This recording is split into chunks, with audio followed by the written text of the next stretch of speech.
संत रामपाल जी महाराज और अनिरुद्ध आचार्य जी महाराज दोनों ही अध्यात्म से जुड़े हुए संत हैं, लेकिन इन दोनों में एक प्रश्न पर मतभेद दिखाई पड़ा।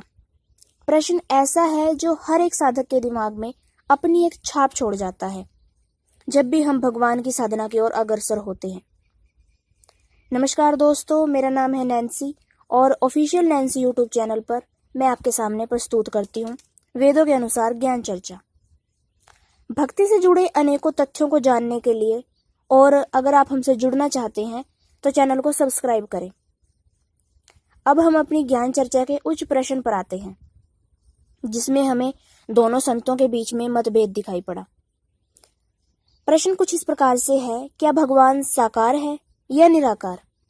इस प्रश्न को लेकर हमारे समाज में भी बहुत से मतभेद हैं, लेकिन समाज का आईना संत होते हैं, तो हम संतों के विचारों के माध्यम से ही आपके मस्तिष्क से यह मतभेद मिटाने की कोशिश करेंगे। तो पहले जानते हैं अनिरुद्ध आचार्य जी के विचार कि उनके अनुसार भगवान साकार है या निराकार। साकार और निराकार भगवान कैसे हैं? कुछ पता है आपको इस बारे में? तो आइए समझते हैं। भगवान साकार भी हैं और निराकार भी हैं। कैसे? जैसे पानी का कोई आकार नहीं होता, पर वही पानी गिलास में भर के यदि फ्रिज में रख दिया जाए तो वो पानी क्या बन जाता है? बर्फ बन जाता है। अभी पानी था जिसका कोई आकार नहीं था, अब वही पानी क्या बन गया? बर्फ। बर्फ का आकार है या नहीं? बर्फ का आकार होता। पानी निराकार था, पर फ्रिज मिली, फ्रिज की संगत करी तो वही निराकार साकार बन गया, बर्फ बन गया। ऐसे ही ईश्वर परमात्मा परब्रह्म वो निराकार है, पर जब भक्तों के प्रेम की फ्रिज में, भक्ति की फ्रिज में प्रवेश करता है तो वही निराकार निर्गुण सगुण साकार बनकर के कभी राम कभी कृष्ण बनकर भक्तों के लिए प्रकट हो जाता है।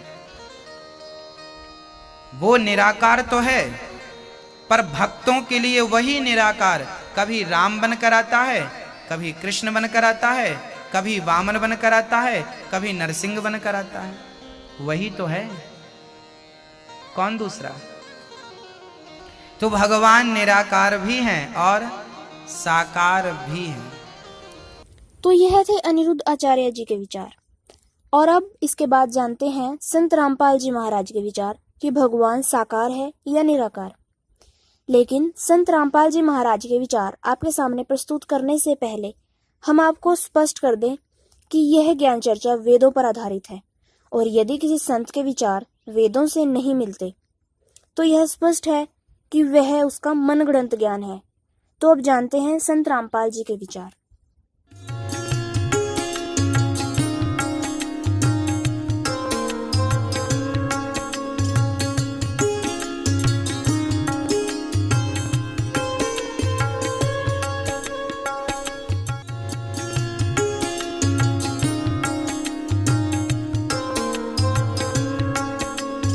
हमारे सदग्रंथ पवित्र वेद, पवित्र गीता, पवित्र पुराण सत्य हैं, तो उन्हीं सदग्रंथों में जो यथार्थ ज्ञान लिखा हुआ है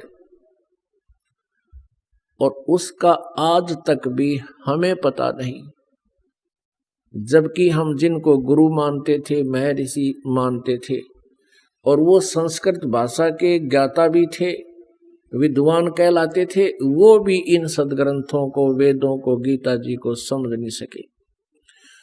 पुण्यात्माओं, पवित्र चारों वेद और पवित्र श्रीमद् भगवत गीता ये गॉड गिवन स्पिरिचुअल नॉलेज है। ये परमात्मा का दिया हुआ आध्यात्मिक ज्ञान है। जी देखिएगा, वेदों में परमात्मा के कितने प्रमाण हैं कि वो साकार है। ऋग्वेद मंडल नंबर 9 सूक्त नंबर 86।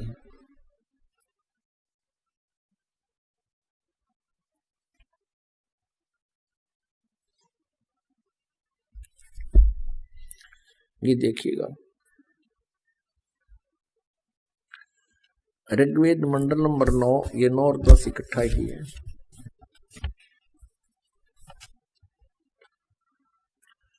प्रकाशक है सार्वदेशिक आर्य प्रतिनिधि सभा,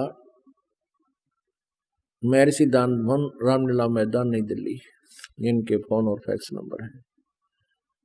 इन्होंने लिखा महर्षि दान सरस्वती कृत। मुद्रक है Prince offset printers, 1510 Pataudi house, Daryaganj, नई दिल्ली।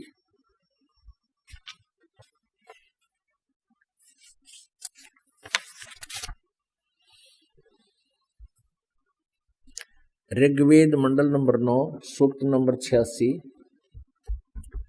और मंत्र नंबर 26। इसमें क्या लिखा है, इन्हीं का अनुवाद है। यज्ञ करने वाले यजमानों के लिए परमात्मा, यज्ञ माने धार्मिक अनुष्ठान करने वाले, यजमान माने भक्तों के लिए परमात्मा सब रास्तों को सुगम करता हुआ उनके विघ्नों को मर्दन करता है, उनके संकटों का नाश करता है, उनको पवित्र करता हुआ और अपने रूप को, अब साकार परमात्मा के देखना ढेर सारे प्रमाण, अपने रूप को साकार हुआ भगवान सरल करता हुआ यानी हल्के तेज पुंज का बनाता है और वह कांति में परमात्मा। अब यहां इन्होंने कबीर को सर्वज्ञ लिख दिया है। यहां देखिए, यह है कबीर अतो, कबीर अतो, ये कबीर, हम इसको वह बोलते हैं, वह को कबीर।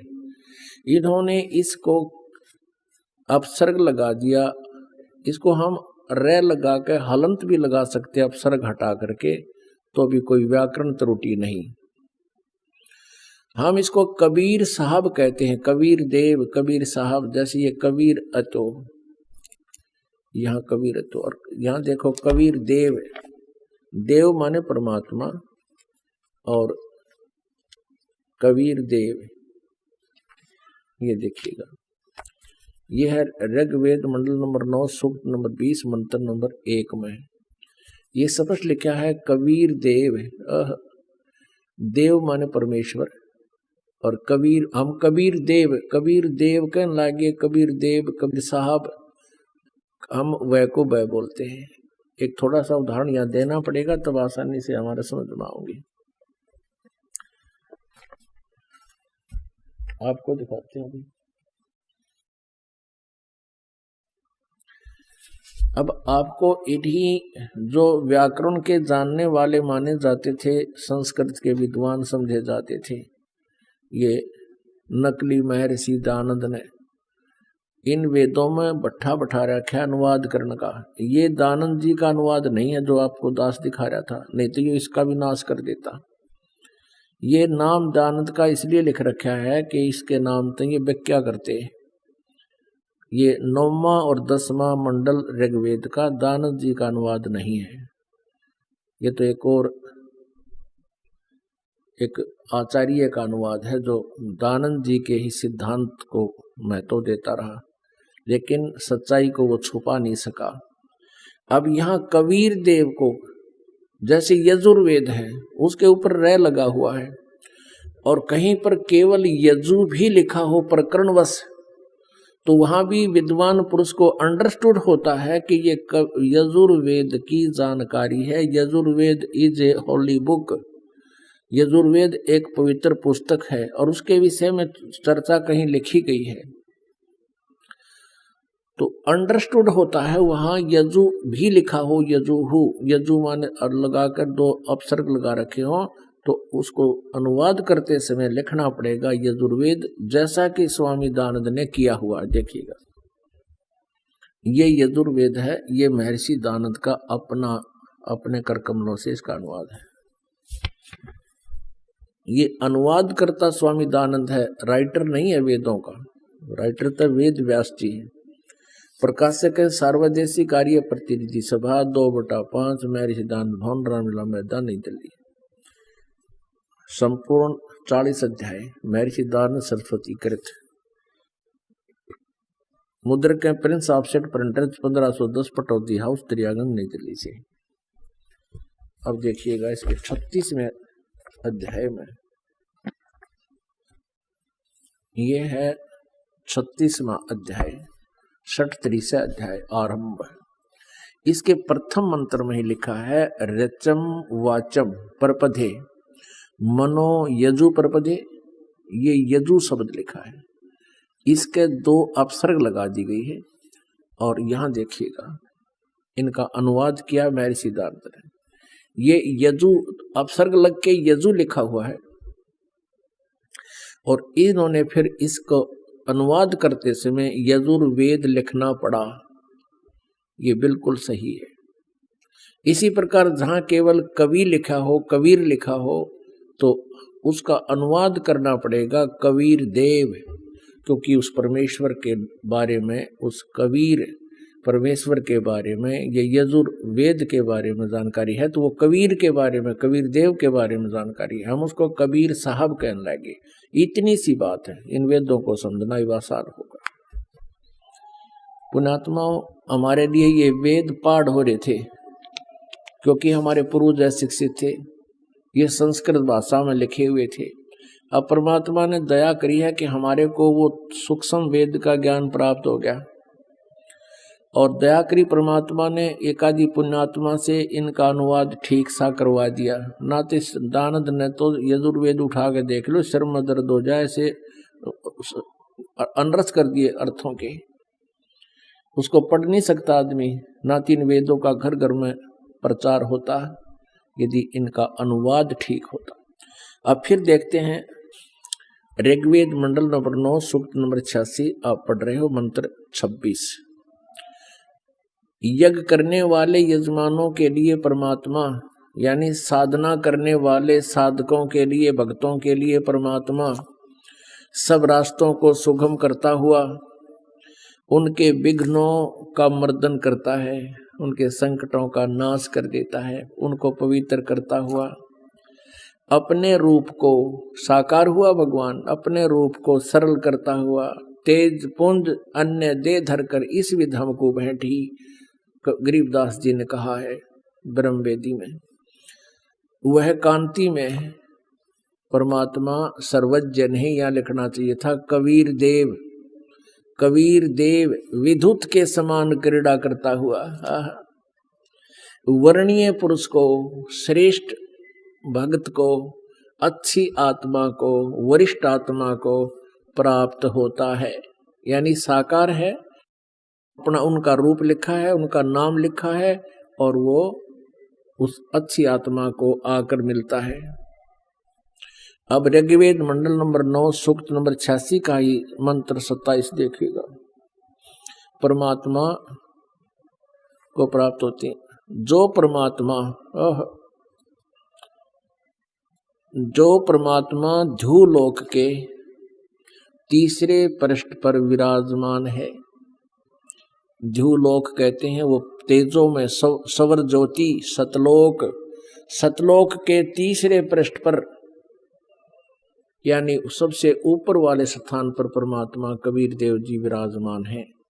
अब देखिएगा 82 का ऋग्वेद मंडल नंबर 9, अभी दिखाते हैं आप। ऋग्वेद मंडल नंबर 9 सूक्त नंबर 82 का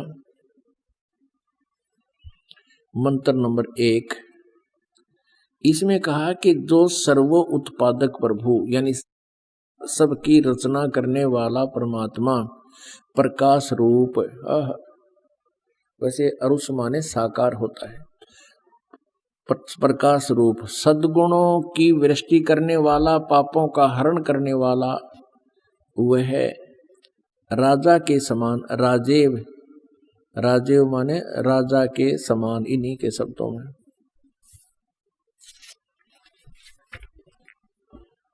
राजा के समान दर्शनीय है, राजा के समान देखने योग्य है, साकार है। और वह पृथ्वी आदि लोक लोकांतरों के चारों ओर शब्दायमान हो रहा है। वह वर्णीय पुरुष को, जो दृढ़ भक्त है, उसको पवित्र करता हुआ प्राप्त होता है। जिस प्रकार विद्युत सने वाले स्थानों को आधार बनाकर प्राप्त होता है, कितना स्पष्ट कर दिया। वो परमात्मा साकार है और वो पापों का हरण करने वाला है, पाप नाशक है, जो सर्वोत्पादक प्रभु है, सबकी रचना करने वाला, सारी सृष्टि का रचनहार परमात्मा प्रकाश रूप है, सद्गुणों की वृष्टि करने वाला है, पापों का हरण करने वाला है, राजा के समान देखने योग्य साकार है, दर्शनीय है। और वह पृथ्वी आदि लोक लोकांतरों में चारों ओर शब्दायमान हो रहा है। वह वर्णीय पुरुष को, जो अच्छी आत्मा है, उसको दृढ़ भक्त को, जो दृढ़ भक्त है उसको पवित्र करता हुआ प्राप्त होता है। जिस प्रकार विद्युत सने वाले स्थानों को आधार बनाकर प्राप्त होता है। उसका उद्देश्य क्या होता है? उस परमात्मा का, हे परमात्मन, उपदेश करने की इच्छा से। ऋग्वेद मंडल नंबर 9 सूक्त नंबर 82 मंत्र नंबर 2 अब हम पढ़ रहे हैं। हे परमात्मन, उपदेश करने की इच्छा से आप, यानी यथार्थ ज्ञान देने के उद्देश्य से आप महापुरुषों को प्राप्त होते हो, अच्छी आत्माओं को मिलते हो, और आप अत्यंत गतिशील पदार्थ के समान, यानी बहुत स्पीड से चलने वाले हो, हमारे अध्यात्म यज्ञ को प्राप्त होते हो। जहाँ धार्मिक अनुष्ठान होते हैं वहां पर आप तुरंत आ जाते हो। आप कबीर देव हैं। अब यहाँ स्पष्ट समझ लेना पुण्यात्माओं, इन्होंने कबीर का अर्थ सर्वज्ञ कर दिया।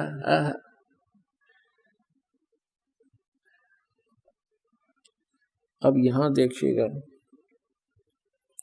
ये है कबीर वेदस्य, ये रे है ऊपर,